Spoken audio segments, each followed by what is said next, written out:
Welcome to Guide Guru. We hope this video helps. You start by removing dust and any loose residue. Wipe the Vinod cast iron tawa dry. Next, apply a thin coat of oil, about 1 teaspoon, spread evenly so you have protection without pooling. Turn the burner to medium and preheat for 3 to 5 minutes. You want a light shimmer, not smoking.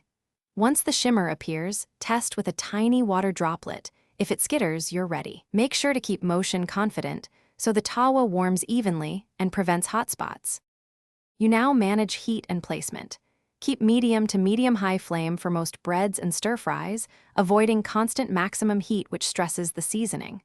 Once the tawa is ready, add a small splash of oil for sticky batters or lean proteins so they release cleanly. Place items spaced apart. Press gently for even contact.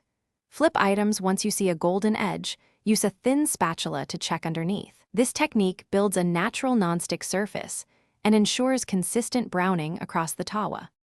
You finish by letting the tawa cool slightly, then wipe it with a kitchen towel while still warm.